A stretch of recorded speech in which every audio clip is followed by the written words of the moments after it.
ध्रुव राठी के इस वीडियो में मोदी सरकार को तानाशाह सरकार बताने का हर संभव प्रयास किया गया है और कई ऐसे प्रश्न दागे गए हैं मोदी सरकार के ऊपर जिनके जवाब मिलना ध्रुव राठी के लिए जरूरी है और भारत की जनता को भी वो जवाब मालूम होना चाहिए जो ध्रुव राठी ने इस वीडियो में पूछे हैं। उन प्रश्नों को मैंने लिख लिया है। ध्रुव राठी ने बिल्कुल वही प्रश्न नहीं पूछे हैं, लगभग हूबहू उनकी मंशा वही है जो मैंने यहां पर प्रश्न लिखे हुए हैं। अब ध्रुव राठी ने जो बातें बताई हैं वो पूरी बात नहीं बता पाए हैं, आधी अधूरी बातें बताई हैं। पूरी बातें मैं आपको बताता हूं कि यह सरकार तानाशाह है या नहीं, या फिर ध्रुव राठी इस सरकार को झूठा बदनाम कर रहे हैं। पहला प्रश्न जो इस वीडियो से मुझे समझ में आया कि मोदी जी एक तानाशाह शासक हैं। आपको मालूम होना चाहिए तानाशाह का क्या मतलब होता है। तानाशाह का मतलब होता है कि वो किसी और पर नियंत्रण करना चाहता हो, उसका सभी जगह नियंत्रण हो, वो व्यक्ति मेरी नजर में तानाशाह होता है। मोदी जी की प्रवृत्ति मुझे इस प्रकार से नहीं दिखती है। हाल के वर्षों में जब मैं कुछ घटनाओं को करीब से देखता हूं तो मैं ये पाता हूं कि मोदी जी में तानाशाह का एक भी लक्षण नहीं है। मोदी जी के अंदर वो शक्ति ही नहीं है कि वो किसी को नियंत्रित कर पाए, और आप उनके ऊपर तानाशाह होने का आरोप लगा रहे हैं। मैं उदाहरण के साथ आपको स्पष्ट करके बताता हूं। भारत में महंगाई निरंतर बढ़ती जा रही है।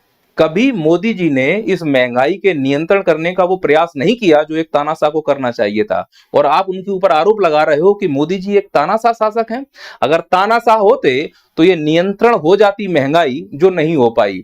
अगर मोदी जी तानाशाह होते तो रुपए की वैल्यू जो निरंतर गिरती जा रही उसके ऊपर वो नियंत्रण कर लेते। तानाशाह नहीं है। अगर तानाशाह होते तो भारत में बेरोजगारी जो बढ़ रही है उसको नियंत्रित कर लेते, और आप मोदी जी के ऊपर आरोप लगा रहे हैं कि मोदी जी तानाशाह हैं।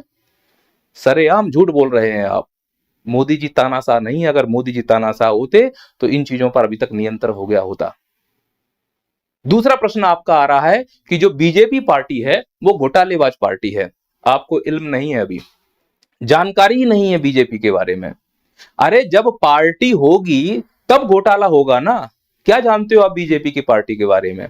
पहले इन घोटालेबाजों को देखिए। जितने भी आपको चेहरे दिख रहे हैं इसमें 90% लोग घोटालेबाजों फंसे हुए हैं। लगभग सबके ऊपर कोई ना कोई आरोप है। इसमें से कई ऐसे चेहरे हैं जो घोटाला करके बैठे हुए, जिनके ऊपर क्रिमिनल आरोप है, वो चेहरे अब बीजेपी में शामिल हो रहे हैं। तो बीजेपी पार्टी है ही कहां?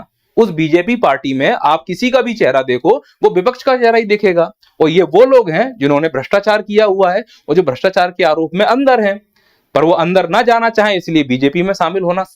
अब जब बीजेपी में शामिल हो रहे हैं तो तुम कैसे वो कह सकते हो कि ये बीजेपी के मेंबर हैं? ये तो किसी दूसरे पार्टी के मेंबर हैं। बीजेपी पार्टी है ही कहां। बस होता क्या है इस बीजेपी पार्टी में कि दूसरी पार्टी के मुखिया को उठाकर यहां पर तुम रख दो और उनके हाथ में लड्डू पकड़ा दो।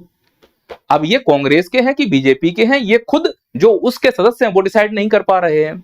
और बीजेपी है ही कहां जो बीजेपी काम कर रही थी धरातल पर। जो कार्यकर्ता बोर्ड लगाते हैं, जो कार्यकर्ता पोस्टर चिपकाते हैं, वो तो बीजेपी के मुख्य केंद्र से बाहर हो जाते हैं, और ऊपर से पायलट प्रोजेक्ट के रूप में ऐसे नेताओं को थोप दिया जाता है जो किसी दूसरी पार्टी के थे।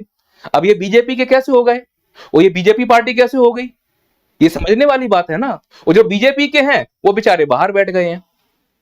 तो जो कार्यकर्ता जमीन पर स्तर पर काम कर रहा है, देखिए ये लोग इस प्रकार से भभूति लगा के घूम रहे हैं बीजेपी के नाम से, इस प्रकार से प्रचार कर रहे हैं बीजेपी के नाम से, इस उम्मीद से कि बीजेपी में कोई पद मिलेगा। पर इन्हें यह नहीं समझ में आ रहा कि बीजेपी पार्टी रही कहां है। बीजेपी पार्टी तो दूसरी पार्टी को अपने अंदर समाहित करने में लगी हुई है। मर्जर हो चुका है बीजेपी पार्टी का पूरी तरह से।